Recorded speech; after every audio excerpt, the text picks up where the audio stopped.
온니엘 이후로 평안함이 찾아왔는데 또 이제 목전에 하나님 앞에서 악을 행했죠. 그래서 이제 15절부터 19절을 먼저 읽어보도록 하겠습니다.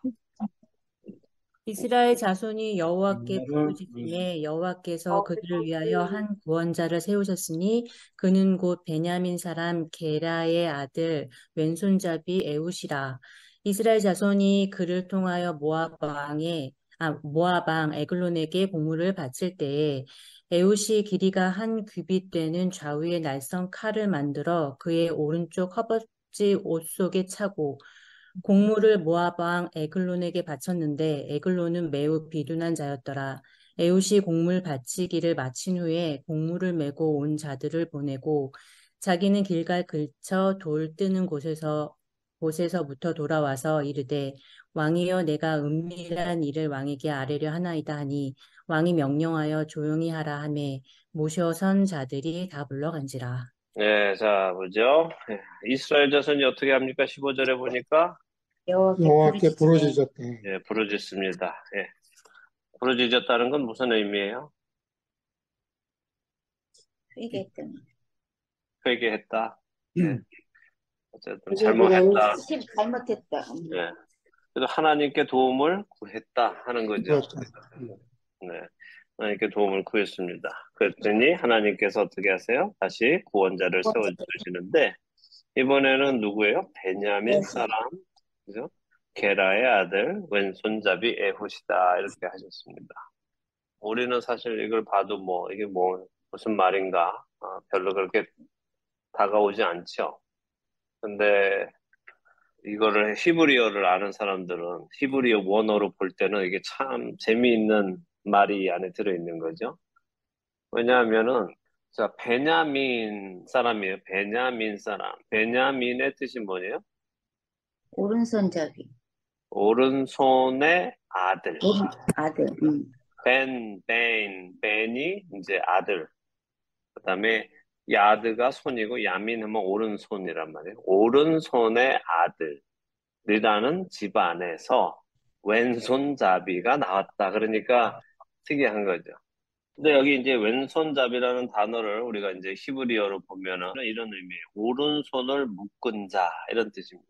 오른손을 묶은 자. 그러니까 오른손을 묶었다는 얘기는 무슨 말이겠어요? 오른손을 잘 못 쓴다 하는 말인 거죠. 그죠? 그래서 왼손은 자유롭게 쓰되 오른손은 잘 쓰지 못하는 사람이다. 이런 의미가 있어요. 근데 이제 지금 여기서 왼손잡이라는 말을 두고 학자들 간에는 이제 해석이 좀 분분합니다. 왜냐하면은 이 왼손잡이라는 이때르라는 히브리어가 성경에 두 번 나오는데 두 번 다 사사기에만 나와요. 근데 하나는 지금 에웃을 표할 때 왼손잡이라는 말이 나오고 또 하나는 나중에 사사기 20장에 가면은 이 베냐민 지파에서 상당히 많은 사람들이 한 700명이 왼손잡이 700명이 나와서 막 창을 던지는데 막 기가 막히게 창을 잘 던지는 사람들이 나오거든요. 그래서 이게 지금 왼손잡이가 장애인이라 오른손에 장애가 있는 사람이라는 말일까? 아니면 그냥 왼손잡이일까? 오른손도 쓰는데 왼손을 잘 쓰는 사람일까? 이 해석을 가지고 이제 논란이 있어요. 근데 저는 에훗 같은 경우는 오른손에 장애가 있어서 왼손을 쓰는 사람이라고 봐져요. 그리고 나중에 사사기 20장에 나오는 그 700명의 왼손잡이들은 정말 왼손을 잘 쓰는 사람들이라고 봐집니다. 또 왜 지금 에훗을 오른손에 장애가 있는 사람이다라고 보는가? 우리가 이제 생각해 보면은 이 안에서 이제 몇 가지 우리가 좀 보면서 보도록 하겠습니다. 일단 베냐민 지파라는 이름이 오른손의 아들이라면 옳은 거라는 것은 뭘 의미해요? 옳다. 맞다. 맞다잖아요. 맞다. 오른손이 맞은 거예요. right hand란 말. It is right이에요. 그러니까 상대적으로 왼손은 뭐예요? 틀리다. 옳지 않은 거죠. 그죠? 그죠? 그러니까 예수님께서 나중에 사람들을 다 꺼내놓고도 오른쪽과 왼쪽으로 나누시잖아요. 양과 염소로 나누시듯이 그렇게 양쪽으로 세우신단 말이에요. 그래서 하나님께서 우리 안에도 옳은 것과 옳지 않은 것을 분명하게 구분하세요. 빛과 어둠을 구분하시듯이, 낮과 밤을 이렇게 구분하시듯이. 그러니까 우리가 하나님의 섭리만 잘 보면은 항상, 선과 악이 존재하고 생명과 죽음이 존재하고 빛과 어둠이 존재하고 이게 우리 안에도 다 존재하고 있구나. 옳은 것과 옳지 않은 것이 우리 안에 있구나 하죠. 근데 이제 요즘에는 뭐 왼손잡이가 죄는 아니죠. 그죠? 왼손잡이 계세요? 여러분 중에? 이렇게 계시는데, 많이 계시는데. 이렇게 왼손잡이들이 점점 이렇게 늘어나는 시대에 이제 살고 있는 거죠. 네. 그런데 이제 어쨌든 상징적인 의미는 그렇다는 거예요. 오른손의 아들이라면 옳은 일을 하는 사람들이어야 한다는 거예요. 근데 그 옳은 일을 해야 하는 사람들 사이에 오른손을 쓰지 못하는, 옳은 일을 하지 못하는 사람이 하나 나타났다 하는 게 에우신 거죠. 그러니까 이거는 뭘 보여주려고 하시는 거예요? 이스라엘의 영적인 상태를 보여주시는 거죠.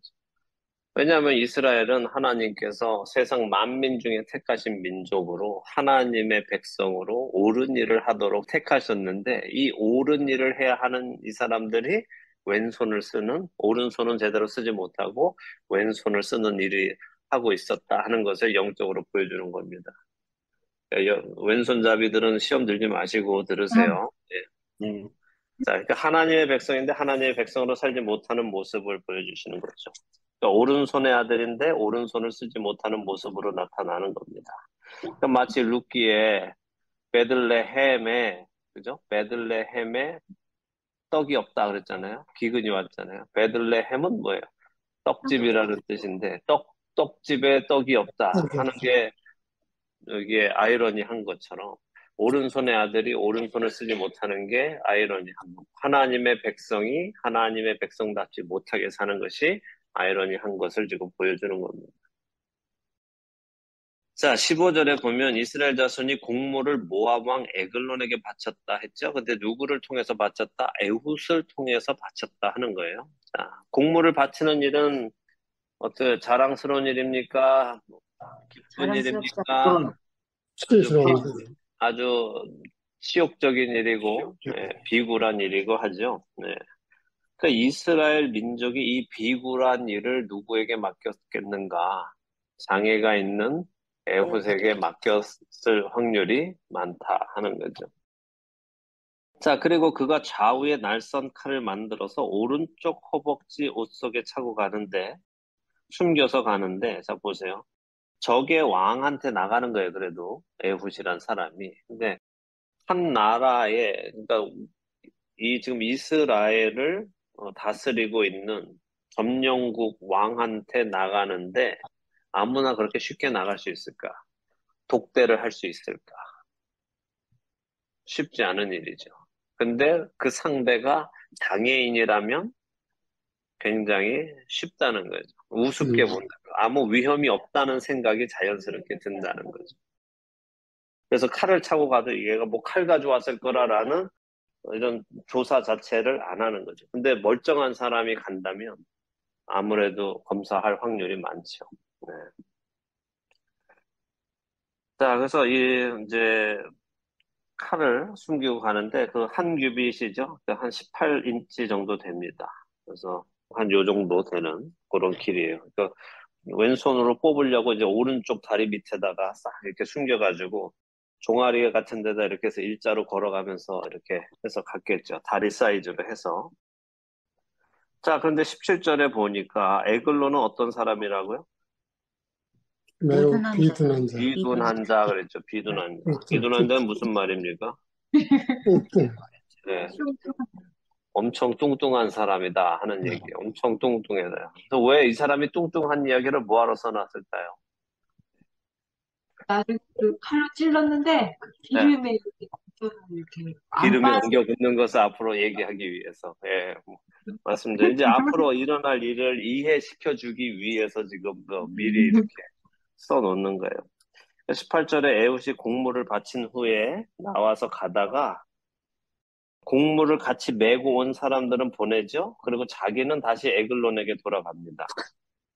그런데 그 장소가 어디예요?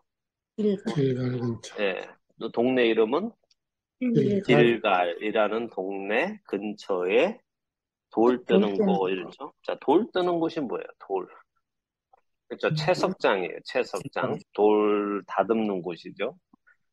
그런데 거기에 이게 히브리 원어로 보면은 푸슬림이라는 단어인데 우상을 조각하는 곳이란 뜻이에요. 우상을 조각하는 곳. 다시 말해서 가나안 신들을 섬기기 위해 만든 본거지라는 거죠. 여기가. 근데 그 우상을 조각하는 곳이 어디에 있었다고요? 어느 도시에? 어느 동네? 길갈 길갈. 근처에 있었죠. 자, 길갈은 어디예요? 우리 2장 공부할 때 길갈에서 여호와의 사자가 올라왔을 때 좀 얘기해봤어요. 할례를 행한 곳. 할례를 행한 곳, 그죠? 예. 할례를 행했다는 거는 뭐예요? 하나님과 맹세를 한 것이죠. 그렇죠. 하나님과 약속한 곳, 약속했던 곳. 하나님께 맹세한 곳, 하나님의 말씀을 지키겠다고 한 곳, 광야 40년 만에 유월절을 지킨 곳, 그곳이 이 길갈이란 말이죠. 그래서 여호수아가 하나님의 기적을 통해 요단강을 건넌 후에 요단에서 가져온 12돌을 세운 곳이 바로 이 길갈입니다. 자, 이런 영적인 곳, 하나님의 임재가 있었던 곳, 하나님의 구원이 임했던 곳에, 그 하나님의 약속이 있는 그곳에 가나안 신을 위한 우상을 조각하는 곳이 들어선 거예요. 그러니까 얼마나 슬픈 일이고 하나님의 땅을 더럽히는 일이며 약속을 더럽히는 일이고 우상을 만들지 말라고 하신 하나님의 말씀을 불순종하는 일입니까? 그렇죠? 자, 바로 여기에서 에훗이 돌이켰다는 거예요. 여기에서. 그죠? 그러니까 영적인 모습이 보이죠? 이스라엘 백성들이 하나님과의 약속을 깨고 우상을 섬기는 그곳에서 그렇게 다른 민족에게 공물을 바치는 치욕적인 삶을 살다가 에훗이 그 자리에서 돌이키더라. 돌이켰다. 바로 그 하나님과의 약속이 있었던 그곳에서 하나님과의 약속을 기억하면서 돌이켜 가더라 하는 거죠. 자, 그럼 또 19절, 20절부터 읽어볼까요? 20절부터 어디까지 볼까요? 25절까지 보죠.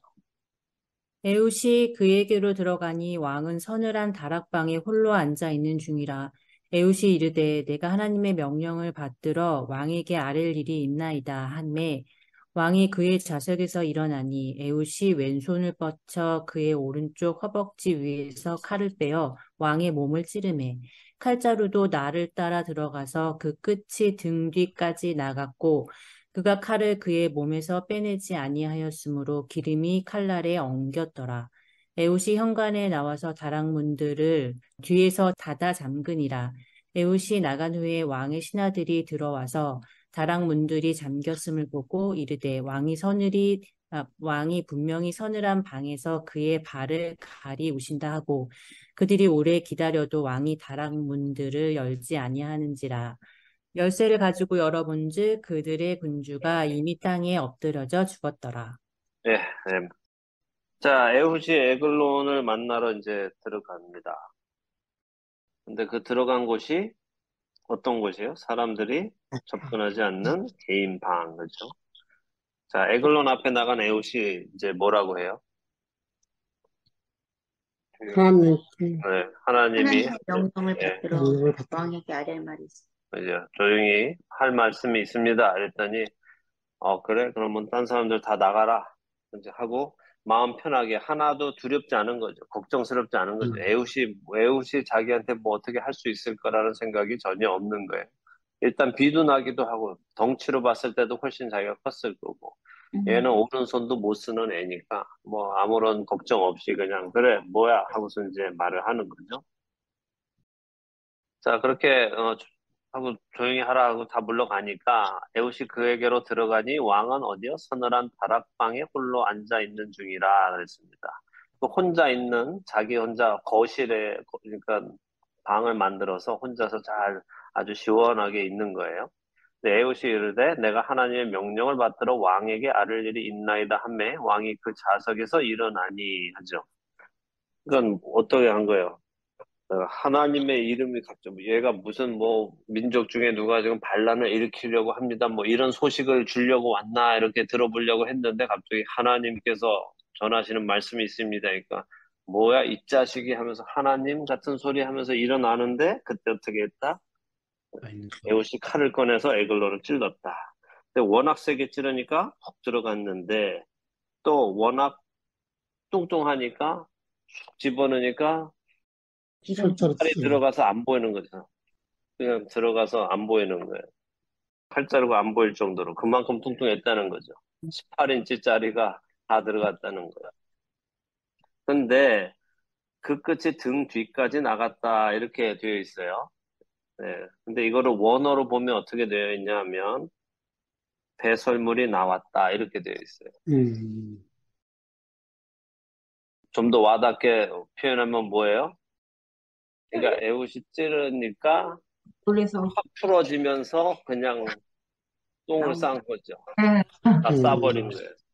그러니까 이건 왜 그러냐? 이스라엘을 대적하던 거대한 왕이 죽는데 어떻게 죽는다?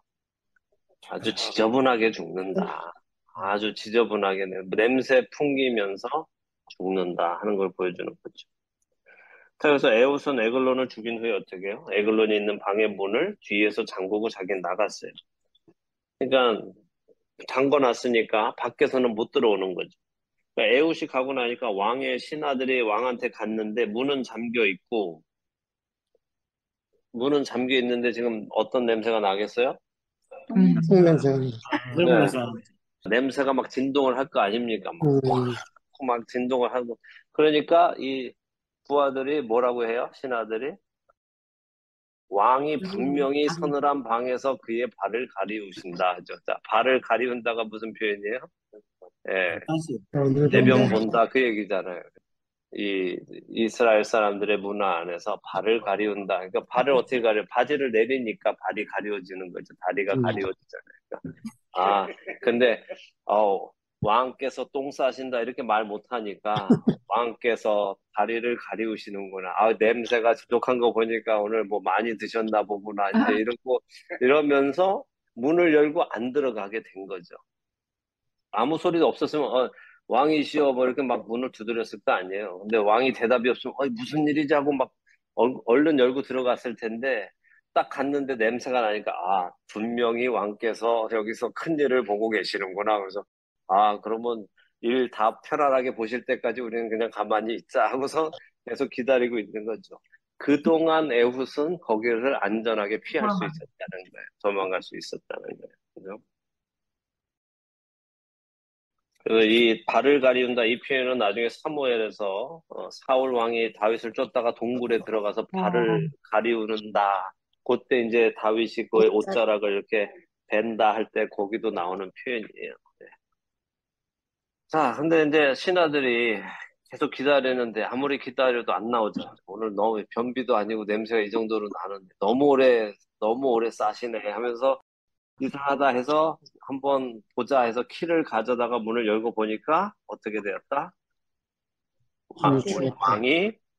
우리 왕이 똥 싸고 죽었다. 얼마나 치욕적인 죽음인가 하는 거죠. 그래서 하나님께서 하나님의 백성의 원수들을 이렇게 치실 때 이렇게 보여주시는 거예요. 자, 26절에서 30절 읽어볼까요? 그들이 기다리는 동안에 에웃이 피하여 돌 뜨는 곳을 지나 스이라로 도망하니라.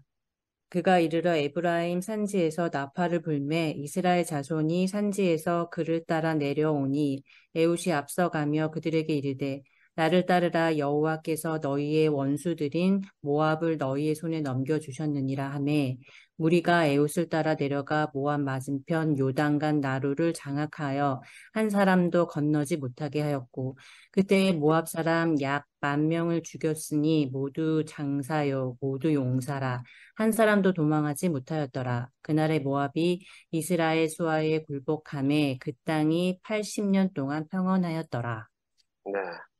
자, 그래서 그렇게 왕이 에글론이 있는 그곳에는 막 그런 일이 일어나고 있는 동안에 에훗은 잘 시간을 충분히 벌어서 잘 도망을 갔어요. 그렇게 도망을 간 다음에 어떻게 했어요? 에브라임 산지에 가서 나팔을 빵 하고 부렸어요. 전쟁을 하자 하고 나팔을 빵 부니까 이스라엘 자손이 산지에서 그를 따라 내려오니 에훗이 앞서가며 그들에게 이르되 나를 따르라. 여호와께서 너희의 원수들인 모압을 너희의 손에 넘겨주셨느니라 하니까 사람들이 에훗을 따라서 가서 어떻게 해요? 모압 맞은편 요단강 나루를 장악해서 한 사람도 건너지 못하게 하면서 모압 사람 몇 명? 만 명을 죽였으니 그 죽인 자들이 죽은 사람이 다 장사여 모든 용사인데 하나도 도망가지 못했다. 선생님 뭘 보여주는 거예요? 지금 요 앞에 보니까 이게 시작될 때 어떻게 됐었어요? 이스라엘이 모압 왕 에글론에게 얼마 동안 고생하고 있었어요? 8년 8년. 동안 고생하고 있었어요. 그죠? 그랬는데 그냥 에훗이 이렇게 일어나서 하니까 이 사람들이 다 쫓아나와서 싸우니까 모압의 군사 장수 10,000명을 죽일 수 있었더라는 거예요. 그럼 이게 어떻게 된 거예요? 그동안은 힘이 없어서 18년 동안이나 그렇게 힘들게 살았는가? 근데 어떻게 갑자기 그 나라 사람 한 명도 빼지 않고 다 그렇게 죽일 수 있었는가? 뭘 말씀하시는 거예요? 하나님의 주권, 전쟁은 하나님께 속했다. 속한 거다. 그렇죠. 전쟁은 하나님께 달려있는 거라는 거예요. 그러니까 이 사람들이 실력이 있었는데 숨기고 있었던 것도 아니라. 그죠? 똑같은 이 사람들인데 이 사람들이 하나님께로 돌이켰을 때 어떤 일이 일어나느냐. 그들이 우상을 섬기면서 그들 하나님의 말씀에 떠나 살 때는 이렇게 모압 왕 에글론에게 압제를 당하면서 고통을 받으며 살았지만 이들이 하나님께로 마음 한 명의 사사가 그렇게 마음을 돌리고 나팔을 부니까 그들의 마음 안에 용기가 생겨서 이렇게 쉽게 그 10,000명을 이겨버릴 수 있다 하는 것을 우리에게 보여주시는 거죠.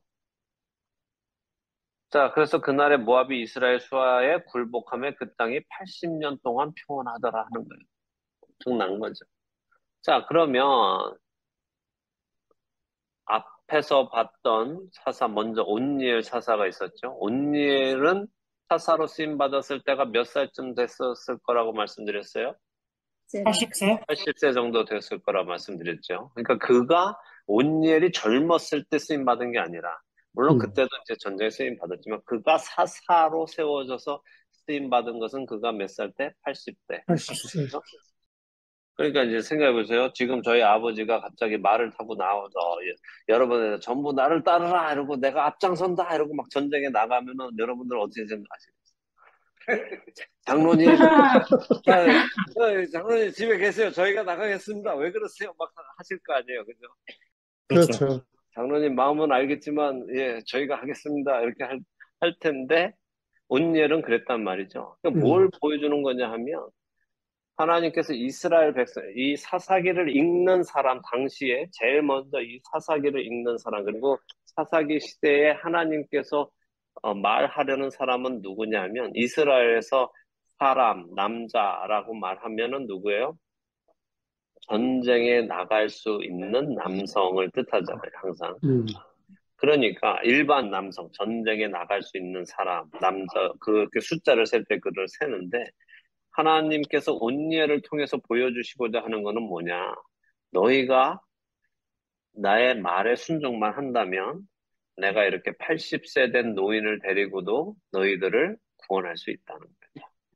그렇다면 지금 이 에훗은 우리에게 뭘 보여주시는 거예요? 하나님이. 너희가 순종만 한다면 나는 장애인을 데리고도 너희를 구원할 수 있다. 그러니까 우리에게 무엇이 있느냐가 중요한 게 아니라 내가 가지고 있는 게 무엇이냐가 중요한 게 내가 스펙이 좋아서 내가 기술이 좋아서 내가 능력이 좋아서 내가 뭔가 지식이 많아서 우리가 세상에서 이기면서 살 수 있는 게 아니라 우리가 하나님의 순종만 한다면 하나님께서 우리들을 이 세상에서도 넉넉히 이기게 하시면서 살아가게 하신다는 거죠. 그러니까 하나님을 의지하는 데 집중해야 하지 우리가 나의 능력을 키우는 데 집중해서는 안 되는 거예요. 자, 이번에 그러면 31절 한 절만 보죠. 에우투에는 아낫의 아들 삼갈이 있어 소모는 막대기로 블레셋 사람 600명을 죽였고 그도 이스라엘을 구원하였더라. 네, 자, 딱 한 절만 나오는 아주 짧은 사사입니다. 음. 에오투에 나타나는 사사 삼갈인데 한 줄로 딱 묘사돼요. 그래서 학자에 따라서 이 삼갈을 사사로 인정하는 사람도 있고 인정하지 않는 사람도 있습니다. 유대 랍비들은 삼갈을 사사로 생각하지는 않고 그냥 구원자로만 생각해요. 그러니까 다스리진 않았다. 그냥 구원만 해주고 다스리진 않았다라고 이제 생각합니다. 그래서 구원자와 사사의 차이가 있어요. 구원자는 전쟁에서 이스라엘을 구원해주는 사람을 구원자라고 생각하고, 사사는 구원도 하지만 그 후에 그 나라를 치리하는 사람을 이야기하는 거예요. 근데 뭐 그러니까 이게 딱 한 절만 있어서 이게 뭐 우리가 뭘 여기서 배울 수 있을까 이제 생각해 보면은 그의 이름을 보면 이제 우리가 알 수 있습니다. 자, 첫째 그는 아낫의 아들이죠. 아낫의 아들이고 이름이 삼갈입니다. 자, 아낫의 아들, 아낫이라는 말은 히브리어가 아니에요. 이것은 당시 갈대아에서부터 아프리카 대륙까지 널리 퍼져 있었던 여자 신의 이름. 그 여신, 아낫이라는 여신이 있었어요. 그 사람들이 저 메소포타미아에서부터 애굽까지 거기 그 중동 지방에 쫙 아주 널리 퍼져 있었던 풍요를 약속하는 여신의 이름이 아낫이었어요. 또 이제 삼갈은 어떨까요? 삼갈 역시 히브리어가 아니에요. 이거는 시미케 신이 주셨다 하는 의미예요. 자, 그러면 우리도 보세요. 우리 삼유리 같은 경우 삼유리 이름만 딱 들어도 우리는 아, 얘는 어느 집안 애구나 알 수 있죠. 그죠? 야, 이 집안은 하나님을 믿는 집안이구나. 그럴 거 아니에요? 하은이 이러면은 이 집안은 하나님의 은혜구나. 예은이, 이 집은 다 크리스찬이구나. 원래는 그랬는데 요즘은 이제 뭐 미국 존, 뭐 데이비드 이런 거 너무 많으니까 이건 그 집이 크리스찬인지 아닌지 우리는 알 수가 없어요. 그죠? 그렇지만 한국 사람들은 그런 이름을 지으면은 이제 너무 당연하죠. 자, 그러니까 우리가 이 이름을 보면 그 집안이 보통 어떤 집안일 거다를 대충 알 수 있듯이 지금 이 집안을 보니까 어떤 집안이겠어요? 우상숭배. 일단 아버지가 아낫, 여자 신의 이름이고 아들은 시미케 신이 주셨다라는 이름이라면 이 집안은 대대로 뭐 우상을 우상숭배하는 숭배하는 집안이다. 그것을 우리에게 보여주는 거죠.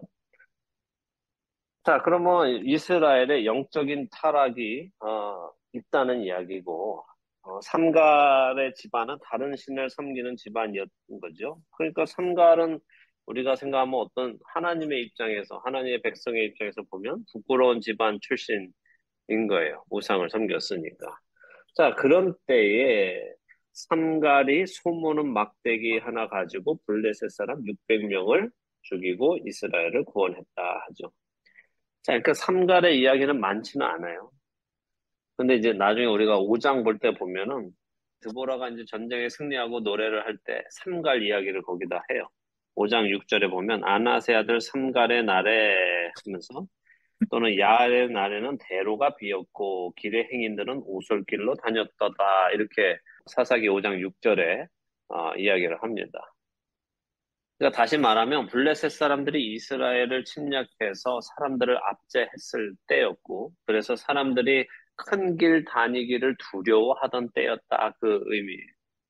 그러니까 뭐 큰 길에서 이제 블레셋 사람 만나면 막 때리고 막 뺏어가고 이러니까 사람들이 다 아주 숨은 숲길로 다니고 막 이렇게 도망 다니던 그 시절에 지금 이 삼갈이 나타나서 어떻게 했다? 막대기 하나로 600명이나 무찔러서 이스라엘을 구원했다 하는 거예요. 자, 간단하게 썼으니까 우리도 그냥 간단하게 보면 이스라엘의 정상적인 남자들이 하나님 나라의 백성으로 해야 할 일을 못하고 살아가니까 하나님께서 처음에는 나이 많은 언니를 들어서 쓰심으로 순종만 하면 나이도 문제 없다라는 걸 보여주셨고 두 번째 왼손잡이 에훗을 사용하셔서 순종만 하면 장애도 문제 없다 하는 걸 보여주셨다면 세 번째 삼가를 사용해서는 뭐예요? 순종만 하면 너희가 이방신에게 바쳐진 운명이었다 하더라도 나는 너희를 구원할 수 있다. 그걸 하나님께 보여주시는 거죠. 그러니까 다시 말하면 가정이 죄를 지었어도 집안이 죄를 지었어도 출신이 거룩하지 못해도 부끄러운 집안 출신이라 하더라도 문제 없다 하시는 거예요.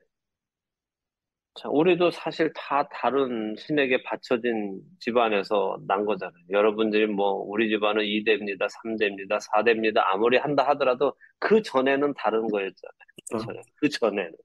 기독교가 들어오기 이전에는 우리 민족도 다 다른 신들을 산신령이고 나무신이고 바다신이고 용왕이고 뭐 다 그런 신들에게 바쳐진 사람들이었고 우리의 조상들이 다 정한수 떠놓고 비나이다 비나이다 해서 다 태어난 사람들 아니겠어요? 삼신 할머니가 줬지 하나님이 주신 사람이 어디 있겠어요? 다 거기서 집안에 기와집 사는 사람 집안마다 다 뭐 하나씩 있어요? 도깨비 기와 그 끝에 가면 도깨비 문양을 다 집어넣잖아요. 그죠? 이 집안을 지켜주는 기와집 아래에 사는 거는 다 그 귀신들 밑에 사는 거고 장독대에도 귀신들이 있고 장독 하나마다 귀신이 있어서 그래서 장 담글 때마다 귀신한테 고시를 해줘야 되고 화장실에도 귀신이 있고 그 화장실 신, 장독대 신, 부엌 신 뭐 다 있잖아요. 자, 그래서 중요한 건 뭐냐? 우리 중에는 어떤 사람들은 그런 생각도 해요. 저도 그런 생각 했었어요. 내가 옛날에 크리스찬이었으면은 지금 내 인생은 좀 달라지지 않았을까? 그러니까 아주 주일학교부터 다녔었다면 너무 좋았지 않았을까? 정말 내 청춘을 그렇게 보내지 않았을 텐데 그런 생각도 해보는데 그건 뭐 그냥 헛공상이죠. 그랬으면 또 하나님을 못 만났을 수도 오히려 못 만났을 수도 있고 그죠? 그렇지만 우리가 하나님께 순종하기로 결정만 한다면 어느 것도 우리는 두려워할 것이 없다 하는 것을 지금 이 세 명의 사사를 연거푸 통해서 이제 보여주시는 거죠. 네.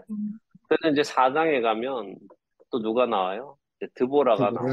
아, 그러니까 맞아. 자, 이게 남자들이 남자 구실을 못하니까 하나님이 여자를 들어서도 이스라엘을 구원하신다. 이제 그걸 보여주시는 게 이제 드보라의 사건이란 말이에요.